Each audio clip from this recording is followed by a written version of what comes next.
And networking is very key in any transparency and accountability initiative.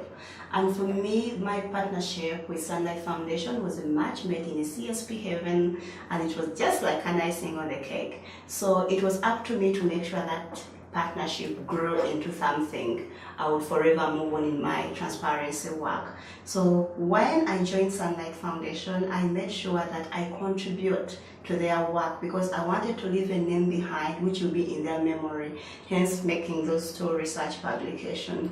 So Sunlight Foundation remarkably contributed to fix my community from idea into reality. They mentored me, they connected me to the right people, and my host supervisor jointly fundraised with me. So Fix My Community was even published by some of their staff members, and before it was even born.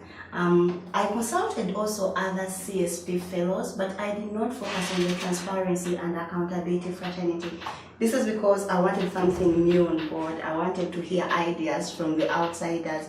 A person I really remember was Joy from Philippines, who told me to come up with a market strategy for Fix My Community so that a donor can look at it and say that it is going to make impact.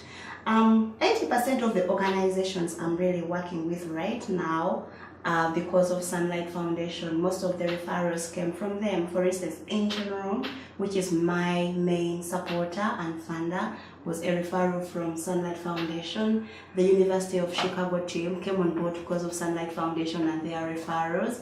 Code for Africa, NDI Tech, and very many others.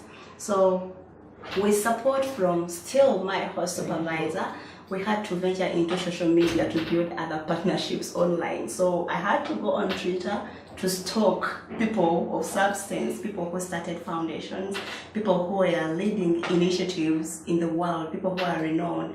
And that strategy actually worked when Sunlight continuously publicized my research. They started following me up. As time went on, we started talking, and they would really tag me in things they thought would be very important for Fix My Community. In my opinion, one misconception or one thing people tend to think is that transparency and accountability initiatives thrive because of resources. From my experience and from the guidance of my supervisor, I beg to differ. To me, transparency and accountability initiatives thrive because of a good strategy. According to Emily, she would always tell me that a good strategy can get you resources. So we ended up investing a lot of time in building the strategies than actually looking for money. So after we came up with the 3 strategies that were open data, civic technology, and data journalism, we started marketing the idea. Why were we marketing the idea? Because we wanted people to improve it. We wanted people to put a glimpse, to advise us on how to make it work in Africa. So from Twitter, actually I accessed a lot of requests for proposals, and like from Open Knowledge International and Hivers. After seeing the Twitter ads, I applied, and I'm proud to say I got funds from the Open Data Day 2017 in Uganda. My home organization, Anti-Corruption Coalition Uganda, was involved from the word go. When I came up with the idea of Fix My Community, the thing is that they did not have the expertise to understand it so well, but they were intrigued by the idea and they welcomed it.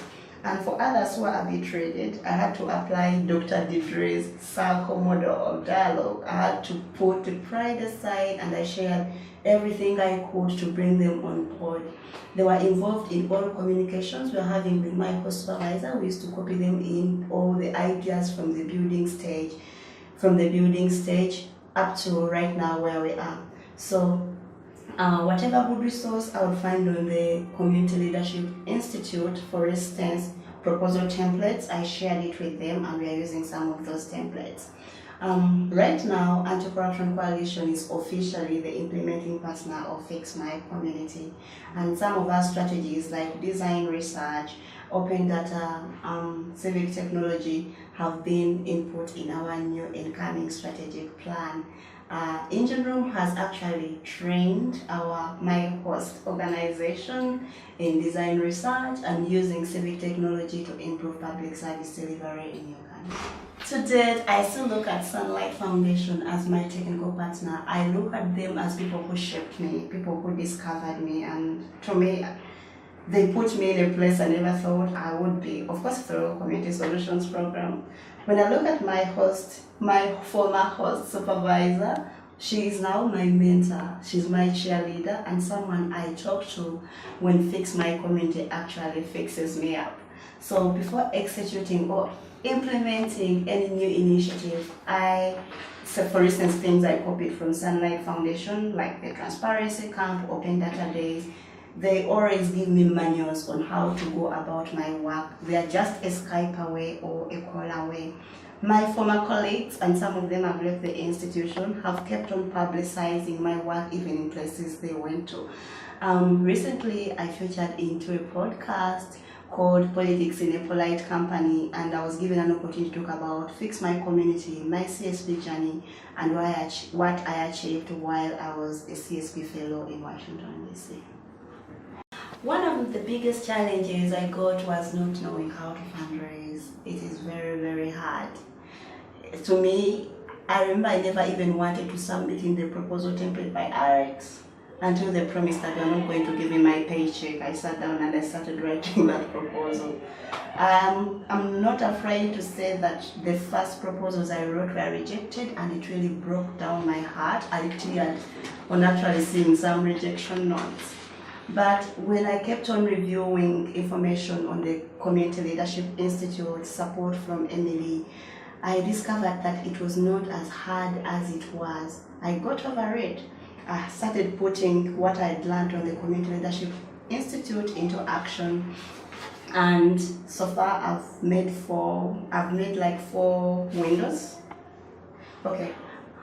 Because of the knowledge I attained, from CSP in December 12 up to now, 4 windows of opportunities have been approved, and I'm proud to say we've got some funds. Another challenge is that much as I wanted to fix my community actually fixed me up at a certain time. I wanted to give up. I hated everything to do with, but I remember this is my baby. This is something I got from scratch. So I had to reach out quickly to my host supervisor, and she motivated me, and she reminded me where I had started. She pushed me, and that really motivated me to keep on going with Fix My Community. And one thing I will always remember is that sometimes we always need that partner to tap you, that partner to put you in line, and I'm proud to say that she is my host supervisor. Measuring success in transparency work, especially advocacy work, is something people consider to be hard, and yes, it's hard. I'm not trying to frighten you, but I'm trying to say that just get ready for it. However, for us in advocacy, every small thing we reach, every milestone recorded, every progressive marker to us, it's success. By the fact that I introduced new strategies through Fix My Community to my home organization and they adopted them, that is a success in its own. And secondly, getting funds from places people least expect. Social media, people think you just go there to have fun. For me, I went there to stop people to fund Fix My Community. And that is a plus. Then Fix My Community, making it as a semi-finalist project in the University of Chicago Social Venture Challenge. Yeah, it was a dream come true. Much as I did not get the funds, I'm proud. I'm like, okay, I'm not a student of University of Chicago, but this project has made it this far, from paper to some of the world's known universities. Yeah, I was so happy about it. Then lastly, communities embracing using technology to report corruption. At first I thought it would be a challenge, but with continuous sensitizations, communities up to now are embracing the tool itself. Thank you. Bye-bye.